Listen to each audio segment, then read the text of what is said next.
अंदर एड़ा फर्द हुआ जिन जे अंदर जिन का तहज्जुद की नमाज फौत कोन थई, उम्मत का फौत कोन थई है, पर इमामुल अंबिया का फजर की नमाज फौत थी वही है।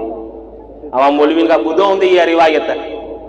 हजरत ख्वाजा कुतुबुद्दीन बख्तियार काकी रहमतुल्लाह अलैह वडे में वडो बुजुर्ग हो, वडे में वडो मुहद्दिस हो, वो जड़े वफात करे वियो तडे उन वसियत लिखी हुई तो मुझी जनाजे की नमाज वो पढ़ाए जैका पूरी जिंदगी में तहज्जुद फौत न थियो हुजे।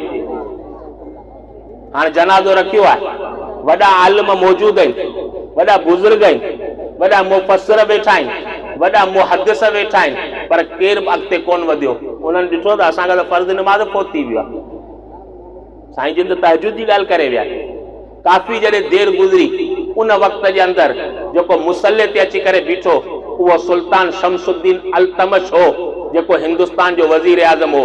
उहो अची करे मुसल्ले ते बीठो ऐं उन अची करे चयो त उहो शख़्स आऊं आहियां जंहिंखां तहज्जुद जी नमाज फौत कोन थई आहे, जंहिंजो साईं जिन खे इल्मु हो। मूं त सम्झो पियो त साईं जिन मुंहिंजो राज़ लिकाईंदा, पर पाण जॾहिं दुनिया मां मोकिलाए विया त मुंहिंजो राज़ बि ज़ाहिर करे विया। अहिड़ा माण्हू हुआ असांजे मुल्क जा हुकुमरान, जंहिंखां फर्ज़ त फर्ज़, सुनतूं त सुनत, पर रात वारी तहज्जुद फौत कोन थई। हाणे सुल्तान शमसुद्दीन खां तहज्जुद भी फौत कोन थियो, हजरत हसन बसरी खां सुनतूं फौत कोन थियूं थियनि, पर इमामुल अंबिया खां फजर जी नमाज फौत थी वई। लैलतु तहरीस जो वाक़ियो आहे, हदीस जे अंदर अचे तो त साईं जन जॾहिं सफ़र करे थका तॾहिं हिकिड़ी जॻह ते स्टे कयऊं, तॾहिं पिरा फुटण वारी हुई, बाक फुटण वारी हुई। हजरत बिलाल के चयऊं त बिलाल हाणे सुबुह जो सोजरो थियण वारो आहे, इकला लनल लैल, तुंहिंजी इहा ज़िम्मेदारी आहे, तूं रात जी हिफ़ाज़त कजे, जीअं ई पिरा फुटे असांखे उथारजे। हजरत बिलाल चयो साईं खुटको ई न करियो। हजरत बिलाल ठूठ खोड़े उभरंदे पासे ॾांहुं मोह करे सुम्ही रहियो। तां त जीअं ई सोजरो थिए तां यकदम उथां। जीअं ई हजरत बिलाल सुतो, साईं जिन पर आराम में आहिनि, सब सहाबा किराम आराम में आहिनि। हदीस के अंदर अल्फाज आहिनि फमा ऐक़ज़हुम इल्ला हर शम्स, बिलाल सुतो पियो आहे, सहाबा किराम सुता पिया आहिनि। 1,24,000 नबियनि जो इमाम इमामुल अंबिया जनाब मोहम्मद मुस्तफ़ा आराम में आहिनि, तॾहिं वञी करे सुजाग थिया जॾहिं सिज कनी ॿार कढी, सिज उभरी वियो। सिज जे उभरण खां पोइ निमाज़ अदा थींदी कोन थींदी, माना निमाज़ फौत थी वई।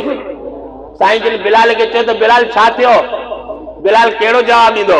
चई साईं मां छा कंदुमि? मां अख़ज़ बि नफ़्सी मां अख़ज़ बि नफ़्सिक, जंहिं ज़ात तव्हांखे सुम्हारे छॾियो उन मूंखे बि सुम्हारे छॾियो। असांजा अरवाह अल्लाह जे हथ में हूंदा आहिनि, असांजे हथ में कंहिं क़िस्म जो कोन्हे। साईं जिन फरमायो त अॻिते वधो, अॻिते वधी आया, हिकिड़ी जॻह ते अची करे बीठा, उते साईं जिन निमाज़ फजर जी क़ज़ा कयऊं, सुनतूं पढ़ियऊं, पोइ वरी फर्ज़ जी क़ज़ा करे माण्हुनि खे ॿुधायऊं त सल्लू कमा रअयतुमूनी उसल्ली, जीअं तव्हां मूंखे निमाज़ पढ़ंदे ॾिठो अहिड़े नमूने सां निमाज़ पढ़ो। साईं जिन खां फजर जी निमाज़ फौत थी वई, क़ज़ा करे ॿुधायऊं। मुंहिंजे ॿुधाइण जो मक़सदु इहो आहे त हसन बसरी खां जेकॾहिं गैर मुअक्कद सुनत फौत कोन थी थिए त उनजो फ़ाइदो हसन बसरी खे आहे, उम्मत के कंहिं क़िस्म जो कोन्हे।